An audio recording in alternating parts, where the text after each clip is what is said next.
Welcome to Nurse Burnout Solutions, the show that empowers you to beat stress, reclaim your energy, and discover lasting fulfillment in your nursing career. I'm your host, Betty McLean. I'm a nurse with over 20 years of experience, and I'm also a certified life and certified burnout coach. I'm here to share expert insights with you, a lot of practical tools, and some inspiring stories. So join me as we navigate the challenges of a career in healthcare, and I help you find renewed purpose and resiliency, one episode at a time. Welcome back to Nurse Burnout Solutions. Today, we're going to talk about something I'm affectionately calling Anti-Resolution January. As I'm recording this, it is getting closer to the end of December, and I will confess, I love New Year's resolutions. Um, I love coming to the end of December and thinking about all I want to read this many books, and I'm not going to read any fiction books this year. I'm just going to read all personal development books. And I love at the end of December thinking about, oh, I'm going to run this half marathon and that half marathon. And is this the year I'm going to do a marathon? Maybe. And I'll start looking at when races are. And I love, have a love-hate relationship with thinking about, okay, in January, I'm not going to eat any more sugar and I'm going to eat more protein and I'm going to make sure I'm drinking plenty of water. And a big one my brain likes to offer me is in January, I'm going to cut back to like just 1 or 2 cups of coffee. There's something really fun about, for some of us, for going into a new year and thinking about this magical idea that everything's going to be new and different and we're going to have unlimited motivation. And if that is you, then I want to offer you an alternative way to think about the new year and New Year's resolutions.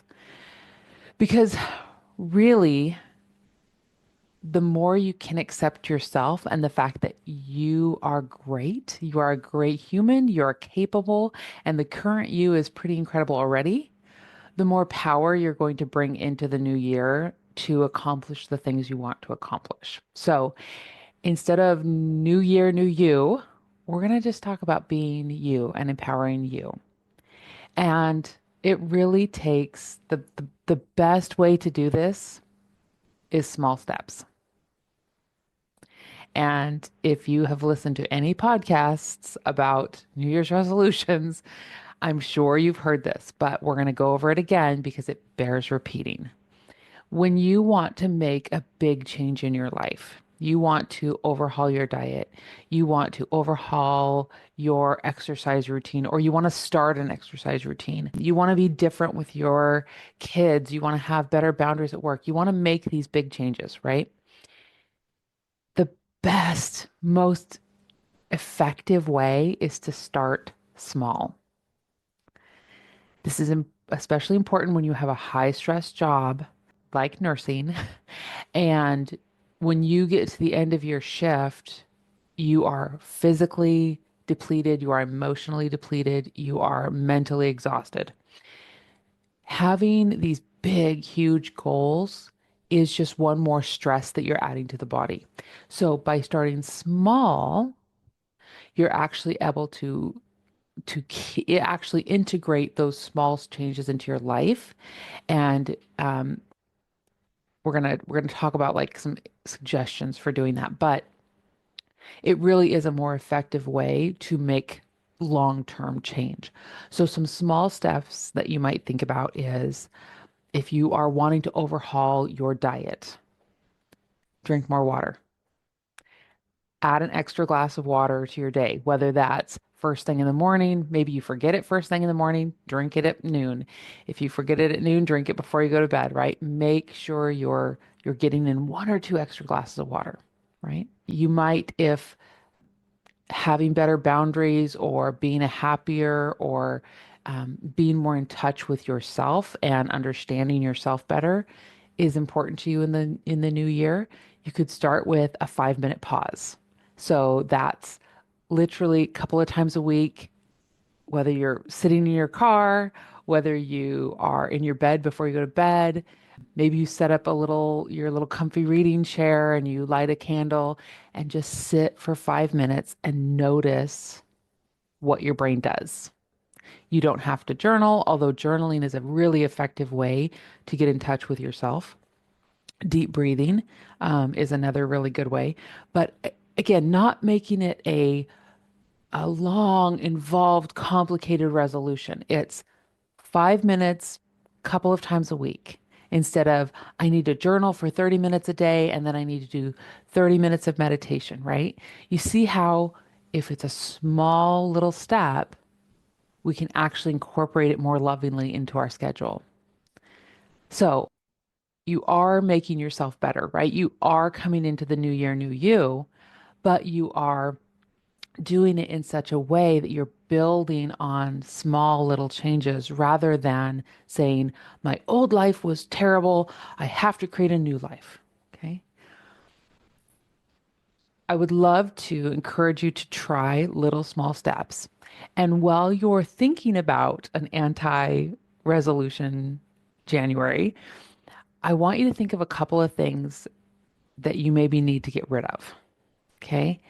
Three things specifically that if you can get rid of these things in your life, you will not only be happier, mentally, you will be so much more healthy, and it will be much easier to stay motivated, to motivate yourself, to find that feeling of motivation when you don't have it, if you get rid of these three things. The first thing is perfectionism. I know because I've been there. It's really fun to make this big, beautiful, perfect plan for January and for the rest of the year. But perfectionism is not obtainable. If it was obtainable, there would be a lot of amazing, like superheroes in the world because there are some amazing people with amazing goals in the world, but they're not obtaining godhood status, right? Because true perfection is not obtainable. So, if you can just acknowledge that your plan is not going to be perfect, you will be happier and mentally you will be healthier. This can look like, okay, my plan is to drink one extra glass of water every day. And you look back on your week and you're like, well, I did it all except Wednesday when I was really slammed and I didn't follow my routine. All right. Yeah, it wasn't perfect, but it was really good. It was much better than the weeks when you only drank two extra glasses of water, right? So letting go of perfectionism is going to be really key as you head into 2025. The next thing I want you to consider giving up is guilt. Okay. Guilt is just your expectations of yourself or the expectations you were taught not being met. So you're not meeting your own expectations or you're not meeting the expectations that were put on you. And really, guilt is not helpful because from a feeling of guilt or shame at not doing the things you should be doing, you don't feel motivated, right? Guilt is not a sustainable, it doesn't bring sustainable action. So if you can just notice when you're feeling guilty and just acknowledge it and decide to move forward from it. That would be great.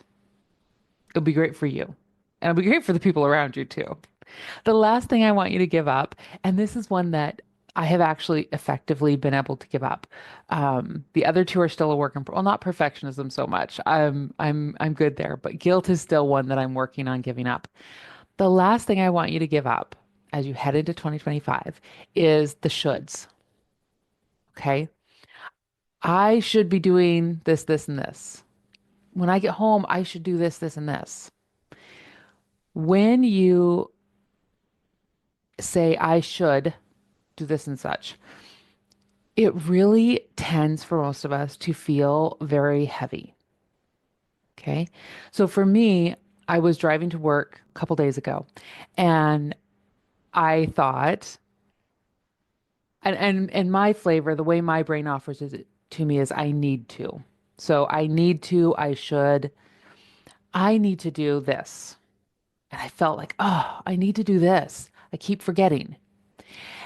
And then because I've trained my brain to do this, I heard the word I need to, and my higher consciousness, my higher self was like, do you need to?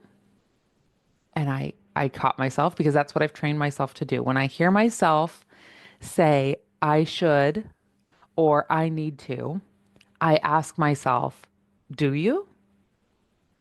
And then I was able to look at it and I was able to say, actually, the world will keep spinning. No one will die. So, no, I don't need to, but I want to. And that feels very different to me. So, for me, when I acknowledge that this is not something that I should do or I need to do, but it's something I want to do, that brings a different energy. And I'm like, okay, so how am I going to make that happen? I need to fit it into my schedule. I want to fit it into my schedule, right? And so from there, I was able to work it into my schedule and accomplish it in a way that felt really good. So as you think about not making big, grand resolutions this year, this coming year, um, as you work on small steps versus big, grand plans, please consider letting go of perfectionism, letting go of guilt, and letting go of the shoulds and needs to and have tos. It really will make a difference. I would love for you to also consider reading, especially the book Atomic Habits by James Clear. That's a really good one. But find a book that resonates with you about how to, in a healthy way, create new habits. Atomic Habits is a really good one because he's a good storyteller, but also just very, very practical. He talks about those little tiny atomic size steps that you can build and stack on to create big change in your life. But it really needs to start small. So I would love for you to let me know if this is something that has been helpful to you. You can leave a review. You can email me. All of my contact information is in the show notes, so you're welcome to go there and connect with me on Facebook and on social media. I am really excited for 2025. I have some amazing guests lined up for the podcast. I'm going to be recording some of the older podcasts. I'm going to be re-releasing some of the older podcasts, and I'm just excited to share with you and help you create the life that you want to create in 2025. If you are listening to this podcast before January 8th, I am starting a 10-week nurses group coaching program. The last day to enroll is the night of January 8th. So if you message me or email me before January 8th, I can save you a spot.